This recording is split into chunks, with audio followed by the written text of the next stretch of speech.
Ubuntu Linux 16.04 operating సిస్టంలో desktop customization అనే ఈ స్పోకెన్ ట్యుటోరియల్కు స్వాగతం. ఈ ట్యుటోరియల్లో మనము లాంచర్ గురించి మరియు లాంచర్లో అప్లికేషన్లను చేర్చడం మరియు తొలగించడం, మల్టిపుల్ డెస్క్టాప్ను ఉపయోగించడం, డెస్క్టాప్ యొక్క థీమ్ను మార్చడం, internet connectivity, sound settings, time మరియు డేట్ సెట్టింగ్స్ మరియు వేరే యూజర్ అకౌంట్స్లకు మారడం గురించి తెలుసుకుంటాము. ఈ ట్యుటోరియల్ కొరకు నేను ఉబుంటూ లినక్స్ ఆపరేటింగ్ సిస్టమ్ 16.04ను ఉపయోగిస్తున్నాను. ఇప్పుడు లాంచర్ని ప్రారంభిద్దాం. లాంచర్ అనేది ఉబుంటూ లినక్స్ డెస్క్టాప్లో డిఫాల్ట్గా ఉండే ఎడమవైపు ప్యానెల్. ఇది కొన్ని డిఫాల్ట్ అప్లికేషన్స్ను కలిగి ఉంటుంది. లాంచర్ తరచుగా వాడే అప్లికేషన్లను యాక్సెస్ చేయడాన్ని సులభతరం చేస్తుంది. అందువల్ల మనం ఒక ప్రోగ్రామ్ను లాంచర్పై ఉన్న డెస్క్టాప్ షార్ట్కట్ను క్లిక్ చేయడం ద్వారా లాంచ్ చేయవచ్చు. డిఫాల్ట్గా లాంచర్ కొన్ని అప్లికేషన్లను కలిగి ఉంటుంది. లాంచర్ను మన అవసరాలకు అనుగుణంగా ఎలా కస్టమైజ్ చేయాలో నేర్చుకుందాం. నా రోజువారీ పనులకు నాకు టెర్మినల్, లిబ్రేఆఫీస్ రైటర్, గెడిట్ మొదలైన అప్లికేషన్లు కావాలి. ఈ అప్లికేషన్లను లాంచర్లో చేర్చుదాం. దానిని చేసే ముందు నాకు అవసరం లేని కొన్ని అప్లికేషన్లను నేను తొలగిస్తాను.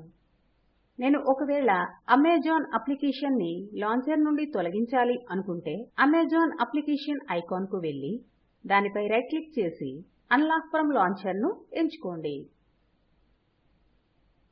అమెజాన్ అప్లికేషన్ ఐకాన్ లాంచర్ నుండి తొలగించబడటం మనం చూడవచ్చు. అదేవిధంగా మనం తరచుగా వాడని అన్ని షార్ట్కట్లను తొలగించవచ్చు. నేను లాంచర్ నుండి కొన్ని అప్లికేషన్లను తొలగించడం మీరు ఇక్కడ చూడవచ్చు. ఇప్పుడు టెర్మినల్ షార్ట్కట్ని లాంచర్లో చేర్చుదాం. లాంచర్ పైభాగంలో ఉన్న డాష్ హోమ్ పై క్లిక్ చేయండి. సెర్చ్ బార్లో టెర్మినల్ అని టైప్ చేయండి. టెర్మినల్ ఐకాన్ పై క్లిక్ చేసి దాన్ని ఓపెన్ చేయండి. మీరు లాంచర్ పైన టెర్మినల్ ఐకాన్ని చూడవచ్చు. టెర్మినల్ ఐకాన్ని లాంచర్ పైన ఫిక్స్ చేయడానికి ముందుగా లాంచర్ పై రైట్ క్లిక్ చేయండి. ఆపై లాక్ టు లాంచర్ ను ఎంచుకోండి. లాంచర్ పైన అప్లికేషన్ షార్ట్కట్ని ఫిక్స్ చేయడానికి మరో పద్ధతి డ్రాగ్ మరియు డ్రాప్ చేయడం. ఇప్పుడు దాన్ని చేసి చూపిస్తాను. డాష్ హోమ్ ని తెరిచి సెర్చ్ బార్లో గెడిట్ అని టైప్ చేయండి. గెడిట్ ఐకాన్ని లాంచర్ వైపు లాగండి. ఇప్పుడు గెడిట్ ఐకాన్ని లాంచర్ పైకి డ్రాప్ చేయండి. గెడిట్ షార్ట్కట్ ఇప్పుడు లాంచర్లో చేర్చబడింది అని మీరు చూడవచ్చు. ఈ విధంగా మనం లాంచర్లో షార్ట్కట్లను చేర్చవచ్చు. ఉబుంటూ లినక్స్ OS లో మరో ముఖ్యమైన లక్షణం మల్టిపుల్ వర్క్స్పేస్ లేదా డెస్క్టాప్. ఒక్కోసారి మనం ఎక్కువ అప్లికేషన్లతో పనిచేయవచ్చు. మనకు ఒక అప్లికేషన్ నుండి మరో అప్లికేషన్కు మారడానికి కొంచెం ఇబ్బందిగా ఉండవచ్చు. దాన్ని సులభతరం చేయడానికి మనం వర్క్స్పేస్ స్విచర్ని ఉపయోగించవచ్చు. ఇప్పుడు డెస్క్టాప్కి తిరిగి వెళ్దాం. ఉబుంటూ 16.04లో మల్టిపుల్ వర్క్స్పేస్లు డిఫాల్ట్గా కనిపించవు. దాన్ని సక్రియం చేయడానికి సిస్టమ్ సెట్టింగ్స్ పై క్లిక్ చేసి ఆ తర్వాత అపియరెన్స్ పై క్లిక్ చేయండి. అపియరెన్స్ విండోలో బిహేవియర్ ట్యాబ్ పై క్లిక్ చేయండి. ఇక్కడ ఎనేబుల్ వర్క్స్పేసెస్ ఎంపికని ఎంచుకోవాలి. ఇది బహుళ వర్క్స్పేసెస్ ఐకాన్ని లాంచర్ పైన చూపుతుంది. విండోని మూసివేయండి. లాంచర్ పైన వర్క్స్పేస్ స్విచర్ ఐకాన్ని కనుగొని దానిపై క్లిక్ చేయండి. ఇది 4 భాగాలుగా 4 డెస్క్టాప్లను చూపిస్తుంది. డిఫాల్ట్గా ఎగువ ఎడమ వైపు ఉన్న డెస్క్టాప్ ఎంపిక చేయబడుతుంది. అది ప్రస్తుతం మనం పనిచేస్తున్న డెస్క్టాప్. ఇప్పుడు రెండవ డెస్క్టాప్ను ఎంచుకొనుటకు దానిపై డబుల్ క్లిక్ చేయండి. ఇక్కడ నేను లాంచర్ పై టెర్మినల్ ఐకాన్ పై క్లిక్ చేసి టెర్మినల్ను తెరుస్తాను. ఇప్పుడు మళ్ళీ వర్క్స్పేస్ స్విచర్ పై క్లిక్ చేయండి. మీరు టెర్మినల్ని రెండవ వర్క్స్పేస్ పై మరియు మన డెస్క్టాప్ని మొదటి దానిపైన చూడవచ్చు. ఈ విధంగా మీరు మల్టిపుల్ డెస్క్టాప్లలో పని చేయవచ్చు. ఇప్పుడు మొదటి డెస్క్టాప్ కి తిరిగి వెళ్దాం. ట్రాష్ అనేది లాంచర్ లో మరో ముఖ్యమైన ఐకాన్. ట్రాష్ అనేది అన్ని తొలగించబడిన ఫైళ్లను మరియు ఫోల్డర్లను కలిగి ఉంటుంది. ఒకవేళ మనం అనుకోకుండా ఏదైనా ఒక ఫైల్ ను తొలగిస్తే దానిని మనం ట్రాష్ నుండి రీస్టోర్ చేయవచ్చు. దీనిని ప్రదర్శించడానికి నేను నా డెస్క్టాప్ పైన ఉన్న hello.txt ని తొలగిస్తాను. ఫైల్ పై రైట్ క్లిక్ చేసి మూవ్ టు ట్రాష్ ఎంపికని క్లిక్ చేయండి. దీనిని రీస్టోర్ చేయడానికి లాంచర్ లోని ట్రాష్ ఐకాన్ పై క్లిక్ చేస్తే ట్రాష్ ఫోల్డర్ తెరుచుకుంటుంది. ఫైల్ ను ఎంపిక చేసి దానిపై రైట్ క్లిక్ చేసి రీస్టోర్ ఎంపికపై క్లిక్ చేయండి. ట్రాష్ ఫోల్డర్ విండోని మూసివేసి డెస్క్టాప్ కి తిరిగి రండి. మనం ఇంతకు ముందు తొలగించిన ఫైల్ ఇప్పుడు రీస్టోర్ అవ్వడం మనం చూడవచ్చు. మీ సిస్టమ్ నుండి ఒక ఫైల్ ను శాశ్వతంగా తొలగించడానికి ముందుగా దాన్ని ఎంపిక చేసి తర్వాత Shift Delete కీలను నొక్కండి. Are you sure you want to permanently delete hello.txt అనే ఒక డైలాగ్ బాక్స్ వస్తుంది. డిలీట్ బటన్ పై క్లిక్ చేయండి. ట్రాష్ ఐకాన్ పై మళ్ళీ క్లిక్ చేయండి. మనకు ఆ ఫైల్ ట్రాష్ ఫోల్డర్ లో కనిపించదు.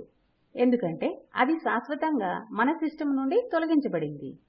మీరు ఒకే థీమ్ ని డెస్క్టాప్ పై చూసి విసుగ్గా లేదా దాన్ని మారుద్దాం. లాంచర్ లోకి వెళ్లి సిస్టమ్ సెట్టింగ్స్ ని ఎంపిక చేసుకుని తరువాత అపియరెన్స్ ని ఎంపిక చేయండి.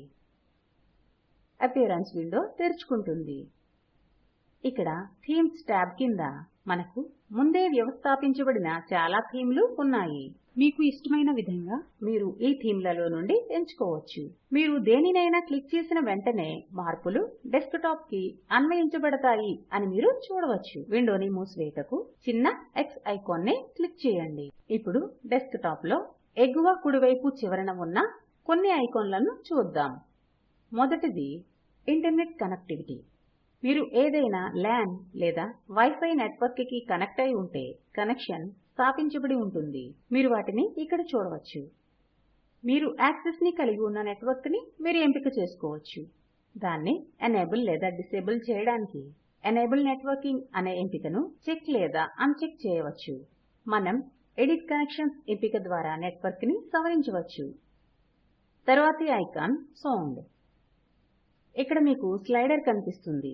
ఇది మీకు తగిన విధంగా ధ్వనిని ఎక్కువ లేదా తక్కువ చేయడానికి వీలు కలిగిస్తుంది. మనం మన సిస్టమ్ లో సౌండ్ సెట్టింగ్స్ పై క్లిక్ చేసి మరింత అనువుగా ధ్వనిని మార్చుకోవచ్చు. ఈ విండోలోని సెట్టింగ్లను మీ స్వంతంగా అన్వేషించండి. తరువాతి ఐకాన్ టైమ్ అండ్ డేట్. మనం ఈ ఐకాన్ పై క్లిక్ చేస్తే క్యాలెండర్ తెరుచుకుంటుంది. మనం ప్రస్తుత తేదీ, నెల మరియు సంవత్సరం ఇక్కడ చూడవచ్చు. బాణం గుర్తు గల బటన్లు మనకు వేరే నెలలు మరియు సంవత్సరాలకు మనకు కావలసినట్టుగా మార్చుకోవడానికి అనుమతిస్తాయి. టైమ్ అండ్ డేట్ సెట్టింగ్స్ పై క్లిక్ చేయడం ద్వారా మనం వాటిని మార్చుకోవచ్చు. ఈ ఎంపికను మీరు స్వయంగా అన్వేషించండి. తరువాత వీల్ లేదా పవర్ ఐకాన్ పై క్లిక్ చేయండి. ఇక్కడ మనకు కొన్ని షార్ట్ కట్ ఎంపికలు లాగౌట్ మరియు షట్ డౌన్ ఎంపికలతో పాటు కనిపిస్తాయి. అలాగే మనం మన సిస్టమ్ లో ఉన్న అన్ని యూజర్ అకౌంట్లను చూడవచ్చు. ఆ ప్రత్యేక యూజర్ అకౌంట్ పై క్లిక్ చేయడం ద్వారా మనం మనకు కావలసిన యూజర్ అకౌంట్ కు మార్చవచ్చు. ఇంతటితో ఈ ట్యుటోరియల్ చివరకు వచ్చాం. సారాంశం చూద్దాం. ఈ ట్యుటోరియల్లో మనం లాంచర్ గురించి మరియు లాంచర్ లో అప్లికేషన్లను తొలగించడం మరియు చేర్చడం ఎలాగో తెలుసుకున్నాం. మల్టిపుల్ డెస్క్టాప్లను వాడటం మరియు డెస్క్టాప్ థీమ్ ను మార్చడం, ఇంటర్నెట్ కనెక్టివిటీ మరియు సౌండ్ సెట్టింగ్లు, టైమ్ మరియు డేట్ సెట్టింగ్లు మరియు యూజర్ అకౌంట్లకు మారడం గురించి తెలుసుకున్నాం. ఈ లింక్ వద్ద అందుబాటులో ఉన్న వీడియో స్పోకెన్ ట్యుటోరియల్ ప్రాజెక్ట్ యొక్క సారాంశాన్ని ఇస్తుంది. దయచేసి దాన్ని డౌన్లోడ్ చేసి చూడండి. స్పోకెన్ ట్యుటోరియల్ ప్రాజెక్ట్ వర్క్షాప్లను నిర్వహిస్తుంది. ఆన్లైన్ పరీక్షలో పాస్ అయిన వారికి సర్టిఫికెట్లను ఇస్తుంది. మరింత సమాచారం కోసం మాకు రాయండి. మీకు ఏవైనా సందేహాలుంటే మా సైట్ ని సంప్రదించండి. మీకు సందేహంగా ఉన్న నిమిషం లేదా సెకండ్ ని ఎంచుకొని సందేహాన్ని క్లుప్తంగా వ్రాయండి. మా టీం నుండి ఎవరైనా దానికి జవాబు ఇస్తారు. స్పోకెన్ ట్యుటోరియల్ ప్రాజెక్ట్ కి NMEICT MHRD భారత ప్రభుత్వం నిధులను సమకూరుస్తుంది. ఈ లింక్ లో ఈ మిషన్ గురించి మరింత సమాచారం ఉంది. ఈ ట్యుటోరియల్ని తెలుగులోకి అనువదించినది కరణం స్రవంతి మరియు నేను ఉదయలక్ష్మి మీ వద్ద సెలవు తీసుకుంటున్నాను. పాల్గొన్నందుకు ధన్యవాదములు.